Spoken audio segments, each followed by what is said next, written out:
Hello everyone, welcome two aspirants अड्डा।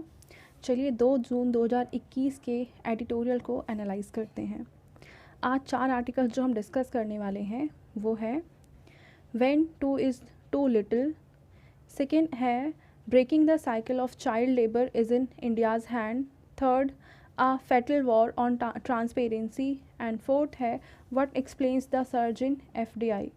तो चलिए शुरू करते हैं पहले आर्टिकल से जो कि है when two is too little. देखिए चाइना और इंडिया दोनों ही 1947 में इंडिया और 1948 में चाइना दोनों ही 1940s में आज़ाद हुए थे और चाइना ने 1979 में वन चाइल्ड पॉलिसी को अडॉप्ट किया जिसके तहत हर एक कपल सिर्फ एक चाइल्ड कर सकता था। फिर इस नॉर्म्स को 2015 में रिलैक्स किए गए और उस समय 2 चाइल्ड पॉलिसी को अपनाया गया और अब रिसेंटली चाइना ने अनाउंस किया है कि कोई भी कपल मैक्सिमम 3 चाइल्ड यानी 3 चिल्ड्रंस कर सकते हैं। तो यहाँ पे चाइना ये जो पॉलिसी में चेंजेस कर रहा है टाइम टू टाइम और अभी फ़िलहाल उन्होंने 3 चिल्ड्रन नॉर्म्स को अलाउ कर दिया है। तो इसके पीछे क्या रीज़न है तो हम देखेंगे चाइना की जो पॉपुलेशन है उसमें चाइना की पॉपुलेशन बहुत ज़्यादा है, नंबर 1 कंट्री है चाइना पॉपुलेशन के अकॉर्डिंग, बट अगर उनका हम डेमोग्राफिक कंपोजिशन देखें तो उसमें एल्डर पॉपुलेशन बहुत ज़्यादा है और यंगर पॉपुलेशन काफ़ी कम होती जा रही है। और किसी भी कंट्री के लिए एसेट होती है उसकी यंगर पॉपुलेशन। अगर यंगर पॉपुलेशन कम होती जा रही है तो इसका मतलब एसेट कम होती जा रही हैं और एल्डर पॉपुलेशन बढ़ती जा रही है, इसका मतलब वो लोग जो डिपेंडेंट हैं उनके नंबर्स बढ़ते जा रहे हैं। तो ऐसे में इस प्रॉब्लम को सॉल्व करने के लिए, टैकल करने के लिए चाइना ने इस नॉर्म्स पे रिलैक्सेशन दिया है जिससे कि अब यंग जनरेशन को भी बढ़ाया जा सके और चाइना की जो पॉपुलेशन स्ट्रक्चर है उसमें चेंजेस लाए जा सके, उसको इम्प्रूव किया जा सके और साथ ही साथ ह्यूमन रिसोर्स को डेवलप किया जा सके। ठीक है, तो ये रीज़न है इस नॉर्म को रिलैक्स करने के पीछे। और राइटर यहाँ पे ये कह रहे हैं कि सिर्फ इस नॉर्म्स को रिलैक्स कर देने से चाइना की पॉपुलेशन, यंगर पॉपुलेशन इंक्रीज़ नहीं होगी। अगर चाहते हैं चाइना की उनके यहाँ 2 या 3 बच्चे फैमिली में हों तो उसके लिए उन्हें चाइल्ड रियरिंग का जो कॉस्ट है वो कम करना होगा, क्योंकि हम जानते हैं कि किसी बच्चे को बड़ा करना, उसके लिए एजुकेशन, हेल्थ सर्विसेज, उसके लिए फूड, उसके लिए क्लोथिंग, मतलब इतनी सारी चीज़ें होती हैं जो हमें देनी होती हैं उस बच्चे को बड़ा करने के लिए कि उसका कॉस्ट काफ़ी ज़्यादा होता है। और फ़िलहाल हम एजुकेशन और हेल्थ केयर देखें तो ये बहुत कॉस्टली होती जा रही है। तो ऐसे में अगर पॉपुलेशन, यंग पॉपुलेशन को इंक्रीज़ करना है तो उसको इंसेंटिवाइज़ करना होगा और कॉस्ट इफ़ेक्टिव तरीके प्रोवाइड करने होंगे चाइल्ड रियरिंग के, तभी वहाँ का जो यंगर पॉपुलेशन है उसमें हम इंक्रीज़ देख पाएंगे। ठीक है, तो पॉलिसी के नॉर्म को कम मतलब रिलैक्स करने से सिर्फ पॉपुलेशन इंक्रीज़ नहीं होगा, दूसरा क्या करना होगा, चाइल्ड रियरिंग कॉस्ट को भी वहाँ पे रिड्यूस करना होगा। अब यहाँ पे एक इम्पॉर्टेंट चीज़ राइटर ये कह रहे हैं कि ये जो फ़िलहाल अभी चीज़ें चाइना में हुई हैं और ये नॉर्म को रिलैक्स किया गया है, ये क्या प्रोवाइड करता है, this is reminder of the unintended social and economic consequences of state-led demographic interventions। तो अगर कोई स्टेट अपने डेमोग्राफिक कंपोजिशन में इंटरवेन करता है, उसको चेंज करने की कोशिश करता है तो उसके सोशल एंड इकोनॉमिक कॉन्सिक्वेंसेस झेलने पड़ते हैं उस कंट्री को, जैसे फ़िलहाल चाइना फेस कर रहा है। तो ये आर्टिकल में कुछ खास इन्फॉर्मेशन दी नहीं हुई है, फर्दर मुझे लग रहा है आगे 1-2 दिन में इस एडिटोरियल में इससे रिलेटेड काफ़ी सारी इन्फॉर्मेशन आएंगी और काफ़ी कुछ डिस्कस किया जाएगा। पर मेंस पॉइंट ऑफ व्यू से ये आर्टिकल काफ़ी इंपॉर्टेंट है। ये वन चाइल्ड पॉलिसी पूछी जा सकती है कि क्या है, इसके क्या प्रोज एंड कॉन्स हैं, अभी जो चाइना ने रिलैक्सेशन प्रोवाइड किया है वो क्यों किया है और इंडिया इससे क्या सीख सकता है कि क्या इंडिया अपने यहाँ पॉपुलेशन को कम करने के लिए इस तरह के पॉलिसी इंटरवेंशंस अपना सकता है या नहीं अपना सकता है, और अगर अपनाएगा तो उससे क्या फ़ायदे या नुकसान है, अगर नहीं अपनाता है तो क्या फ़ायदे और नुकसान है, और इंडिया के लिए इसमें क्या लर्निंग है और इंडिया को क्या करना चाहिए, वो यहाँ पे इस मेन पॉइंट ऑफ व्यू से ये सारे क्वेश्चंस इंपॉर्टेंट हो जाते हैं। अब हम देखते हैं हमारा सेकेंड आर्टिकल जो कि है breaking the cycle of child labour is in India's hand. तो अगर हम वर्ल्ड वाइड देखें तो चाइल्ड लेबर 152 मिलियन है, यानी पूरे वर्ल्ड में 152 मिलियन चाइल्ड लेबर हैं जिसमें से 73 मिलियन यानी ऑलमोस्ट हाफ जो पॉपुलेशन है वो हजार्डस वर्क कर रही है, जो कि प्रोहिबिटेड होता है। इंडिया में प्रोहिबिटेड है ये, but still 73 million population world wide hazardous activities में इन्वॉल्व है। अगर हम इंडिया की बात करें तो गवर्नमेंट ऑफ इंडिया का सर्वे था जिसमें ये बताया गया है कि अगर हम 6 to 13 की एज ग्रुप लें, उसमें 95% पॉपुलेशन ऐसी है जो कि स्कूल यानी किसी ना किसी फॉर्मल या इनफॉर्मल एजुकेशनल इंस्टीट्यूशन में अटेंड करती है, मतलब एजुकेशन किसी ना किसी तरीके से वो ले रहे हैं। लेकिन वहीं अगर हम बात करें 14 to 17 एज ग्रुप की, तो उसमें एजुकेशनल इंस्टीट्यूशंस को अटेंड करने वाले सिर्फ और सिर्फ 79.6% पॉपुलेशन है। तो यहाँ पे हम देख रहे हैं कि 6 to 13 में ज़्यादा पॉपुलेशन है, ज़्यादा बच्चे हैं जो स्कूल्स जाते हैं या किसी इंस्टीट्यूशन में जाते हैं एजुकेशन लेने के लिए, जबकि हम 14 to 17 में देखें तो ये नंबर कम हो गया है। ठीक है, तो ऐसे में इसके फिज़िकल एंड साइकोलॉजिकल कॉन्सिक्वेंसेस हैं किसी भी यंग वन के हेल्दी डेवलपमेंट के लिए, and society as a whole भी इसके कॉन्सिक्वेंसेस हैं फिज़िकल एंड साइकोलॉजिकल। ठीक है, अब आगे देखें हम इसमें कि जो सेंसस है 2011 का इंडिया का, वो बताता है कि 5 से 14 इयर्स की एज ग्रुप के जो बच्चे हैं उनमें से 10.1 मिलियन वर्किंग चिल्ड्रन हैं, मतलब ये किसी ना किसी काम में इन्वॉल्व हैं। और इसमें से 8.1 मिलियन यानी बहुत बड़ा सेक्शन, यानी ऑलमोस्ट 80% जो पॉपुलेशन है वो रूरल एरियाज़ में है इन बच्चों की। ठीक है, यानी बच्चों को रूरल एरियाज़ में जो फैसिलिटीज़ हैं, एजुकेशन इंस्टीट्यूशंस हैं, हेल्थ फैसिलिटीज़ हैं, ये बहुत कम प्रोवाइड की जाती है। पोवर्टी वहाँ पे बहुत ज़्यादा है, तो ज़्यादा से ज़्यादा बच्चे किसी ना किसी काम में इन्वॉल्व हो जाते हैं जिससे वो थोड़ी बहुत अर्निंग कर सकें और फैमिली को हेल्प कर सकें। अगर हम इसको लॉन्ग टर्म में देखें तो ये काफ़ी ज़्यादा डिवास्टेटिंग है और इसके कॉन्सिक्वेंसेस भी बहुत डिवास्टेटिंग होंगे, क्योंकि जो बच्चा आज पढ़ाई नहीं कर रहा है और वो कहीं छोटे मोटे काम कर रहा है, तो आगे चलकर भी क्योंकि उसके पास पढ़ाई लिखाई है नहीं, यानी स्किल भी आगे वो लेकर वो आगे जाकर वो स्किल भी एक्वायर नहीं कर सकता है, तो वो पूरी लाइफ किसी छोटी मोटी ऐसे काम में लगा रहेगा जहाँ पे उसके पास स्किल नहीं है, जहाँ पे उसके पास एजुकेशन नहीं है, तो उसकी अर्निंग भी काफ़ी कम होंगी, तो आगे चल के भी अपनी हालत को सुधार नहीं पाएंगे। ये ऐसी ही हालत यानी पॉवर्टी की हालत में रहेंगे और फिर आगे चल के जब इनके बच्चे होंगे तो उनको भी वो अच्छे से फैसिलिटीज़ नहीं प्रोवाइड कर पाएंगे। तो एक तरह से एक विशियस सर्कल है पॉवर्टी का जिसमें ये फंसे हैं और फंसे ही रह जाएंगे। इससे बाहर निकलने की चांसेस इनके पास मौके ही नहीं मिल पाएंगे इनके पास इससे बाहर निकलने के, क्योंकि ना एजुकेशन है ना स्किल है और इसके अभाव में इससे बाहर निकलना बहुत मुश्किल है। अब अगर हम 2001 से 11 की बात करें तो जो चाइल्ड लेबर है उसमें हम देखेंगे कि इसकी नंबर्स कम हुए हैं। ठीक है, लगातार 2001 से 11 के बीच में ऐसे काम किए गए हैं गवर्नमेंट के द्वारा कि चाइल्ड लेबर की जो नंबर हैं वो कम हो गए हैं। तो राइटर यहाँ पे कह रहे हैं कि right combination of policy and programmatic interventions can make a difference. तो अगर सही तरीके से पॉलिसीज़ बनाए जाएँ, प्रोग्राम्स बनाए जाएँ, इंटरवेंशंस किया जाए हमारी अथॉरिटीज़ के द्वारा, तो इन तरीक़ों को सुधारा जा सकता है। जो प्रॉब्लम्स हैं चाइल्ड लेबर की उसको सुधारा जा सकता है। अब ऐसे में कुछ चीज़ें हैं जो की गई हैं चाइल्ड लेबर को कम करने के लिए, डायरेक्टली या इनडायरेक्टली। देखिए, पहले तो है मनरेगा। इससे क्या होता है कि गांव इलाके में यानी रूरल एरियाज़ में हर एक फैमिली में एक पर्सन को 100 डेज़ के लिए एम्प्लॉयमेंट मिलता ही मिलता है, और अगर नहीं मिलेगा तो फिर उनको अनएम्प्लॉयमेंट का कुछ भत्ता वगैरह प्रोवाइड किया जाएगा। तो ऐसे में अगर हर एक फैमिली में 100 डेज़ भी वर्क मिल पा रहा है तो कहीं ना कहीं फाइनेंशियल सिक्योरिटी हो जाती है फैमिली को। तो फिर जो बच्चे हैं उस फैमिली के वो किसी ना किसी एजुकेशनल इंस्टीट्यूशन को अटेंड कर पाते हैं और अब वो पढ़ाई कर पाते हैं, थोड़ी स्किल एक्वायर कर पाते हैं। तो मनरेगा कहीं ना कहीं रिस्पॉन्सिबल है रूरल एरियाज़ में कि बच्चे एजुकेशनल इंस्टीट्यूट अटेंड कर पाते हैं।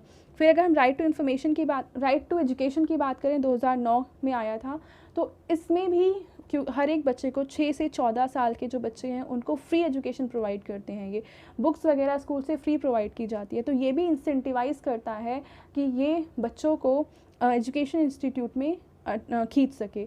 फिर अगर हम देखें मिड डे मील, तो लंच टाइम में बच्चों को उनकी ज़रूरतों के हिसाब से नॉर्म्स बनाए हुए हैं उसके हिसाब से मिड डे मील प्रोवाइड करता है। और मिड डे मील बहुत ज़्यादा रिस्पॉन्सिबल है कि बच्चे स्कूल में आ पाते हैं, अटेंड कर पाते हैं, क्योंकि ऐसे बच्चे जिनके पास घर में खाना नहीं होता है या फिनेंशियल हालत बहुत ख़राब है, तो वो इस बहाने स्कूल में आ जाते हैं कि चलो वहाँ पे कम से कम एक समय का खाना तो मिल पाएगा इन बच्चों को। तो ये सारे वो पॉलिसी हैं जो कि कहीं ना कहीं बच्चों के इनरोलमेंट को इंक्रीज़ कर रही हैं हमारे स्कूल में, और ये सही इंटरवेंशन है जिससे बच्चे ज़्यादा से ज़्यादा एजुकेशनल इंस्टीट्यूशन को अटेंड कर पाएँ, वहाँ पे आ पाएँ। यहाँ पे एक देखिए पोर्टल की बात की हुई है जो कि है ministry of labour and employment के द्वारा ऑपरेटेड है एक ऑनलाइन पोर्टल, जो कि अलाउ करता है कि जो गवर्नमेंट ऑफिशियल्स हैं, लॉ इन्फोर्समेंट एजेंसीज़ हैं, एनजीओज़ हैं, ये सारे इन्फॉर्मेशन को शेयर कर सकते हैं और एक दूसरे को कोऑपरेट कर सकते हैं चाइल्ड लेबर को कम करने में, नेशनल लेवल पे, स्टेट लेवल पे एंड लोकल लेवल पे। तो ये सब मिलकर किस तरीके से पॉलिसी बनाना है, किस तरह से एग्जीक्यूशन करना है, कहाँ पे क्या फ्लॉज हैं, उसको कैसे इम्प्रूव करना है, तो इस तरीके से ये हेल्प कर सकते हैं चाइल्ड लेबर को कम करने में। तो अगर हम देखें कि चाइल्ड लेबर कम तो हो रहा है, पर पिछले 4 सालों की हम बात करें तो जो रेट ऑफ रिडक्शन है चाइल्ड लेबर का वो कम हो गया है। यानी अगर पहले हम देखें हर साल अगर 6% चाइल्ड लेबर में डिक्लाइन हो रहा था, तो पिछले 4 साल में सिर्फ 2% से डिक्लाइन हो रहा है। तो चाइल्ड लेबर में डिक्लाइन तो अभी भी हो रहा है, पर जो रेट ऑफ रिडक्शन जो है वो काफ़ी ज़्यादा कम हो गया है। ठीक है, ये रिडक्शन होगा। तो rate of reduction in child labour जो हम देखेंगे वो काफ़ी ज़्यादा कम हो गया है पिछले 4 सालों में, और ये सोचने वाली बात है कि हम या तो प्रयास नहीं कर रहे हैं या फिर क्या रीज़न है कि ये नंबर कम हो गए हैं, डिक्रीज़ होना।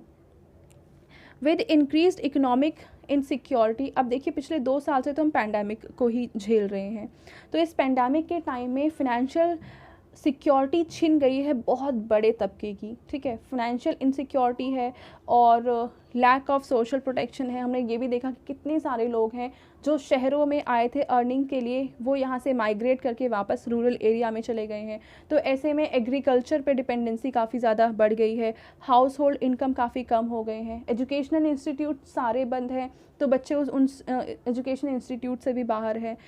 तो फिर इन सब ने कहीं ना कहीं इकोनॉमिक डिस्ट्रेस ने, और साथ ही साथ एजुकेशनल इंस्टीट्यूट्स वगैरह बंद हैं, और जो सर्विसेज उन्हें कहीं ना कहीं जैसे मिड डे मील वगैरह बंद हो रखा है, तो इस वजह से जो बच्चे हैं वो कहीं ना कहीं इन्फ्लुएंस्ड हो जाते हैं कि वो अपनी फैमिली को हेल्प कर पाएँ किसी वे में, क्योंकि वो पूरे दिन फ्री हैं। तो पेरेंट्स भी ये सोचते हैं कि चलो इन बच्चों को कहीं ना कहीं हम थोड़ा छोटा मोटा काम ही करवा लेते हैं, जिससे फैमिली को भी हेल्प हो जाएगा, क्योंकि स्कूल भी नहीं जा रहे हैं तो क्या ही करेंगे पूरे दिन।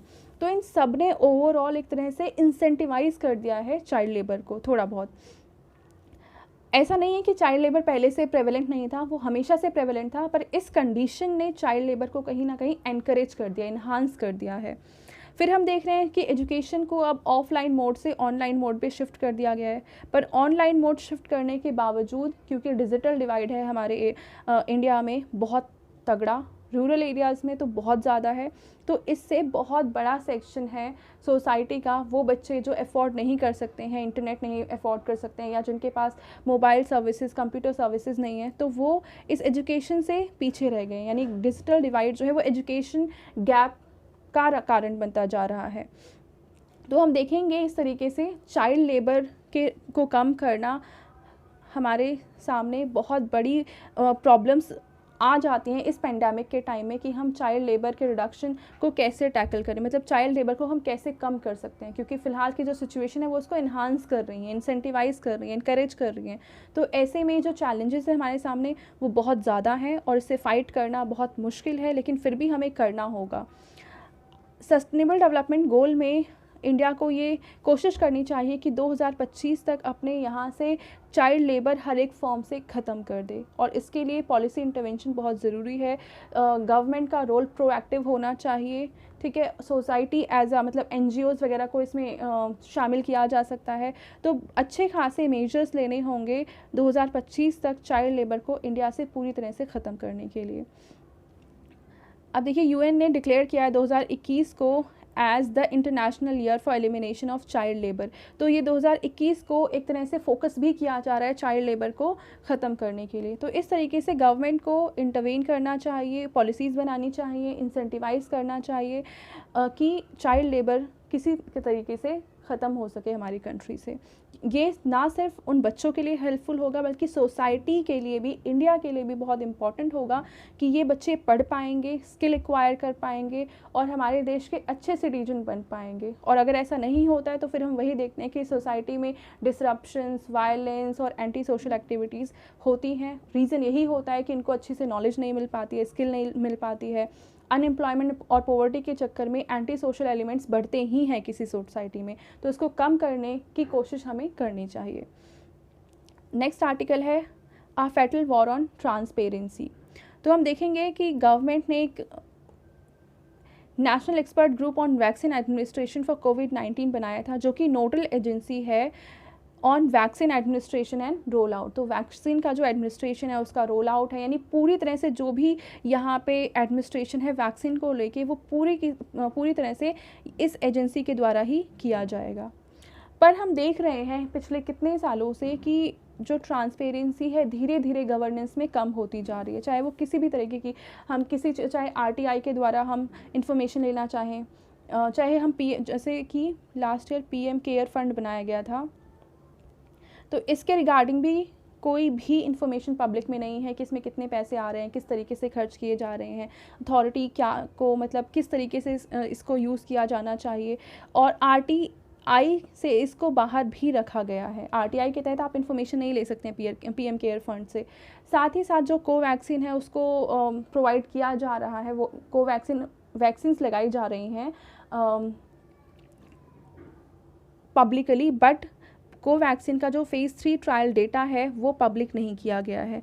और उसके डेटा को भी जब आरटीआई के थ्रू जानकारी लेने की कोशिश की गई तो देने से मना कर दिया गया। ये कहा गया कि वो एक तरह से कॉन्फिडेंशियल डेटा है। तो हम देख रहे हैं कि जो ट्रांसपेरेंसी है वो कम होती जा रही है हमारे सिस्टम में और ओपेसिटी बढ़ती जा रही है। और इससे होता क्या है कि कहीं पे भी, जैसे हमारी इंडिया एक डेमोक्रेटिक कंट्री है और यहाँ पे 73rd and 74th constitutional amendment किए किस लिए गए थे कि लोकल गवर्नेंस को हम बढ़ा सकें और सिस्टम को हम डिसेंट्रलाइज कर सकें, लोगों के पार्टिसिपेशन को बढ़ा सकें, अवेयरनेस को बढ़ा सकें, जिससे हमारा जो गवर्नेंस सिस्टम है वो स्ट्रेंथन हो सके, पब्लिक अपना ओपिनियन दे सके और गवर्नेंस में शामिल हो सके। पर फिलहाल जो नॉर्म्स चल रही हैं उसमें ये किया जा रहा है कि पब्लिक को गवर्नेंस से दूर किया जा रहा है, उनके ओपिनियंस को शामिल नहीं किया जा रहा है और सिर्फ उस तरीके से काम किया जा रहा है जैसे कि हमारी सेंट्रल अथॉरिटीज़ चाहती हैं। तो लोगों के पार्टिसिपेशन को डिसइंसेंटिवाइज किया जा रहा है, ख़त्म किया जा रहा है यहाँ पे, और ओपैकनेस बढ़ाया जा रहा है। और ओपैकनेस किसी भी सोसाइटी में जब होती है तो वहाँ पे लार्ज स्केल में सेंट्रलाइजेशन होता है और मिस गवर्नेंस के होने के चांसेस भी काफ़ी ज़्यादा बढ़ जाते हैं। कैसे? क्योंकि वहाँ पे अगर कोई एक थर्ड पार्टी ही नहीं है, आप किसी के प्रति रिस्पॉन्सिबल ही नहीं है, कोई आपसे आंसर ही नहीं मांग सकता है, तो आप जो चाहें वो कर सकते हैं फिर। तो ऐसे में मिस गवर्नेंस के चांसेस बहुत बढ़ जाते हैं। सेंट्रलाइजेशन हो ही रहा है कि जब एक ही बॉडी है जो हर तरीके से डिसीजन ले रही है, पॉलिसी बना रही है, और तो यहाँ पे सेंट्रलाइजेशन ही बढ़ रहा है। No data published on phase 3 trial of Covaxin हम देख ही चुके हैं। तो यहाँ पे ये कंसर्न है कि इस तरह की प्रॉब्लम्स हो रही हैं। और फ़िलहाल हम ये भी देख रहे हैं कि वैक्सीन को रोल आउट किया गया, ये कहा गया कि फ्री वैक्सीन्स प्रोवाइड की जाएंगी। पहले 45+ जितने भी पॉपुलेशन है हमारी कंट्री की उनको फ्री वैक्सीन्स प्रोवाइड की जा रही थी, पर फिर इसको 18+ पॉपुलेशन के लिए भी खोल दिया गया और ये कहा गया कि ये फ्री नहीं होंगी, ये स्टेट चाहें तो फ्री कर सकते हैं, पर ये पर डोज कुछ चार्ज किया जाएगा सिटीजन से, ठीक है। पर फिर जब ऐसा भी किया गया उसके बाद भी हम देख रहे हैं वैक्सीन की स्कैर्सिटी है, जबकि ये वैक्सीन की स्कैर्सिटी तब है जब गवर्नमेंट कहीं ना कहीं जुड़ा हुआ है वैक्सीन के प्रोडक्शन से। जो ICMR है, नेशनल इंस्टीट्यूट ऑफ वायरोलॉजी और council of scientific and industrial research, ये कहीं ना कहीं गवर्नमेंट से फंडेड है, गवर्नमेंट इन्हें सपोर्ट कर रहा है वैक्सीन के प्रोक्योरमेंट में। तो गवर्नमेंट के लिए काफ़ी इजी होना चाहिए था वैक्सीन को बनाना, जब गवर्नमेंट फंड कर रही है, गवर्नमेंट इंसेंटिवाइज कर रही है। उसके बावजूद भी अगर हम वैक्सीन की स्कैर्सिटी देख पा रहे हैं तो कहीं ना कहीं राइटर ये कह रहे हैं कि ये गवर्नमेंट इंड्यूस्ड स्कैर्सिटी है, ना कि एक्चुअल में ये स्कैर्सिटी है। अब यहाँ पे देखिए, official secrecy is undermining the capacity of scientist, public health and policy experts to provide timely feedback. तो जो ऑफिशियल्स यहाँ पे हम देख रहे हैं, सीक्रेसी है, ऑफिशियल सीक्रेसी है, कोई भी डेटा पब्लिकली अवेलेबल ही नहीं है। तो ऐसे में जो साइंटिफिक कम्युनिटी है, जो पब्लिक हेल्थ केयर वर्कर्स हैं और जो पॉलिसी एक्सपर्ट हैं, वो किसी तरह का फीडबैक नहीं प्रोवाइड कर सकते हैं गवर्नमेंट को कि क्या किया जाना चाहिए या क्या नहीं किया जाना चाहिए, क्योंकि इनके भी ओपिनियन बेस्ड होंगे किसी फैक्ट्स पे, कुछ डेटाज पे। जब वो डेटा ही अवेलेबल नहीं है तो ये ना स्टडी कर सकते हैं, ना अपने ओपिनियंस दे सकते हैं। और ऐसे में इस सिचुएशन को टैकल करना अपने आप में ही प्रॉब्लमैटिक हो जाता है कि इस प्रॉब्लम को सॉल्व ही कैसे किया जाएगा। तो ऐसे में राइटर ये कह रहे हैं कि जो सुप्रीम कोर्ट है उसको यहाँ पे इंटरवीन करना चाहिए और ऑर्डर देना चाहिए गवर्नमेंट को कि वो कोविड-19 से रिलेटेड जितनी भी पॉलिसीज़ हैं वो सारी इन्फॉर्मेशन पब्लिकली प्रोवाइड करें, डिस्क्लोज़ करें उस इन्फॉर्मेशन को, जिससे अलग अलग सेक्शंस उस इन्फॉर्मेशन को एक्सेस कर सके। तो ऐसे में यहाँ पे अमर्त्य सेन की कुछ लाइंस बोली गई हैं। उन्होंने कहा था कि mass hunger and death do not occur where information flow freely. किसी भी सोसाइटी में, किसी भी सिस्टम में अगर इन्फॉर्मेशन फ्रीली फ़्लो करती है तो वहाँ पे मास हंगर एंड डेथ नहीं होती है, क्योंकि इन्फॉर्मेशन की अवेलेबिलिटी से कोई ना कोई सॉल्यूशन उसका निकाल ही लिया जाता है। पर क्योंकि यहाँ पे इन्फॉर्मेशन ही प्रोवाइड नहीं की जा रही है तो इस चक्कर में हम देख रहे हैं इतनी सारी डेथ्स हो रही हैं और जो कोविड-19 की जो प्रॉब्लम है वो बढ़ती ही जा रही है, बजाय इसके कि उसको टैकल किया जा सके। गवर्नमेंट खुद अच्छे से हैंडल नहीं कर पा रही है और ना ही कोई दूसरा उसे हेल्प कर पा रहा है फीडबैक देके, क्योंकि इन्फॉर्मेशन का अभाव है यहाँ पे। अब बढ़ते हैं नेक्स्ट आर्टिकल की तरफ, जो कि है what explains the surge in FDI inflows. तो देखिए, ministry of commerce and industry की जो प्रेस रिलीज़ है उसमें ये बताया गया था कि इंडिया में $81.7 बिलियन का FDI इनफ्लो हुआ है, जो कि पिछले साल के कंपैरिजन में 10% ज़्यादा है। अब देखने में ये हम सोचेंगे कि FDI बहुत ज़्यादा आया है और हमारी इकॉनमी के लिए बड़ा अच्छा साबित होगा ये, ठीक है। और एक तरह से ये भी देखा जा सकता है कि हमारी गवर्नमेंट ने इकोनॉमिक फ्रंट में काफ़ी ज़्यादा मेहनत करी है कि इस तरह का FDI हमारी कंट्री में आ पाया है। बट अब यहाँ पे इसको डीपली समझना पड़ेगा कि एग्जैक्टली है क्या। गवर्नमेंट ने ये कहा कि जो FDI आया है उसके दो रीज़न हैं कि हमने ईज़ ऑफ डूइंग बिज़नेस को बढ़ाया है यहाँ पे, और दूसरा इस जो इन्वेस्टमेंट है उसको फैसिलिटेट किया है, आसान बनाया है। और ये दो रीज़न है कि हमारे यहाँ पे FDI अच्छा खासा अमाउंट में आ पाया है। पर अब देखते हैं जो ग्रॉस इनफ्लो है वो क्या होता है। ग्रॉस इनफ्लो में दो एलिमेंट्स होते हैं, पहला है FDI यानी फॉरेन डायरेक्ट इन्वेस्टमेंट, और दूसरा है रिपैट्रिएशन या डिसइन्वेस्टमेंट। तो अगर हम देखें फ़िलहाल 2020-21 का डेटा, जहाँ पे गवर्नमेंट क्लेम कर रही है कि 81.7 बिलियन FDI का इनफ्लो हुआ है, ठीक है। तो ऐसे में हम देख रहे हैं कि FDI में पिछले साल के कंपैरिजन में 2.4% डिक्लाइन हुआ है, कम हुआ है। और जो रिपैट्रिएशन या डिसइन्वेस्टमेंट है उसमें 47% इंक्रीज़ हुआ है। और ये जो रिपैट्रिएशन में इंक्रीज़ हुआ है यही कारण है कि हम कह रहे हैं कि 10% इनफ्लो हुआ है FDI का। पर एक्चुअल में वो FDI नहीं है, वो ग्रॉस इनफ्लो है जो 10% से इंक्रीज़ हुआ है। FDI तो 2.4% से डिक्लाइन हुआ है। अब देखते हैं ये दोनों हैं क्या। FDI का सिंपल सा मतलब है कोई भी ऐसी इन्वेस्टमेंट जो किसी फॉरेन कंट्री से हमारी कंट्री में आ रही है और लॉन्ग टर्म इन्वेस्टमेंट होता है। ये अपने साथ टेक्नोलॉजी लेकर आती हैं या यहाँ पे फैक्ट्रीज इस्टेब्लिश की जाती हैं, ठीक है, इंडस्ट्री को बढ़ावा मिलता है। तो ये लॉन्ग टर्म इन्वेस्टमेंट होती हैं और किसी भी सोसाइटी के लिए, किसी भी इकॉनमी के लिए बहुत ज़्यादा हेल्पफुल होती हैं। यानी अगर हमारी कंट्री में FDI आएगा तो हमारी कंट्री को वो काफ़ी ज़्यादा फ़ायदा पहुँचाएगा। अगर हम रिपैट्रिएशन की बात करें तो ये शॉर्ट टर्म इन्वेस्टमेंट होते हैं। ये प्राइवेट इक्विटी फंड्स होते हैं जो कि जनरली बहुत शॉर्ट टर्म के लिए होते हैं। ये सिर्फ इसलिए ही इन्वेस्ट किए जाते हैं कि इस कंट्री में हमें ज़्यादा प्रॉफिट होगा तो चलो हमने इन्वेस्ट कर लिया। जैसे हमने मान लो कोई बॉन्ड खरीदा, हम देख रहे हैं उसके प्राइसेस बढ़ रहे हैं, हमने बॉन्ड को खरीदा, जैसे ही उसके प्राइस बढ़ जाएंगे हम बॉन्ड को बेच देंगे और अच्छी खासी हमें उससे अर्निंग हो जाएगी। तो सेम यही किया जाता है कि फॉरेन जो इन्वेस्टर्स है वो किसी दूसरी कंट्री में इन्वेस्ट करते हैं सिर्फ और सिर्फ मनी को अर्न करने के लिए। इसको हम कहते हैं रिपैट्रिएशन। तो हमारी कंट्री में फ़िलहाल जो इंक्रीज़ हो रहा है वो इस तरह की इन्वेस्टमेंट इंक्रीज़ है जो कि शॉर्ट टर्म इन्वेस्टमेंट है। तो ये जो हम 10% इंक्रीज़ देख रहे हैं हमारे ग्रॉस इनकम में, वो किसका रिजल्ट है? ये जो शॉर्ट टर्म इन्वेस्टमेंट है यानी नेट पोर्टफोलियो इन्वेस्टमेंट है, इसका ही रिजल्ट है कि हम 10% इंक्रीज़ देख रहे हैं कि हमारी कंट्री में इनफ्लो ज़्यादा हो रहा है। इनफ्लो हो रहा है ज़्यादा, ये फैक्ट है, पर एफडीआई का फ्लो नहीं हो रहा है, ये एक रॉन्ग इन्फॉर्मेशन है जो कि गवर्नमेंट पोर्ट्रे कर रही है कि हमने कुछ ऐसे पॉलिसी इंटरवेंशंस किए हैं कि एफडीआई इंक्रीज़ हुआ है, जबकि ये फैक्ट नहीं है। फॉरेन पोर्टफोलियो इन्वेस्टमेंट हमने देखा एक शॉर्ट टर्म इन्वेस्टमेंट है और सिर्फ अर्निंग के लिए किया जाता है। किसी कंट्री को इंसेंटिवाइज नहीं करता है कि वहाँ पे इंडस्ट्री बढ़ेंगी, एम्प्लॉयमेंट होगा, टेक्नोलॉजी ट्रांसफ़र होगा, ऐसा कुछ नहीं होता है।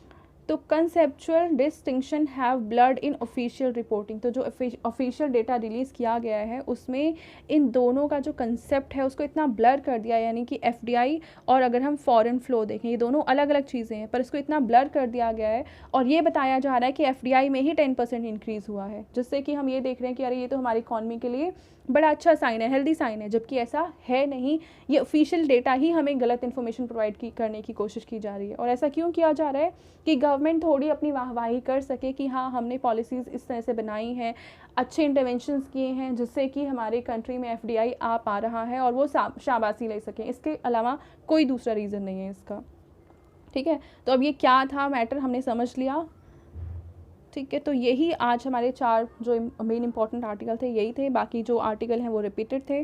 तो thank you for watching this video and if you like this video then kindly like it, share it and subscribe it. Thank you.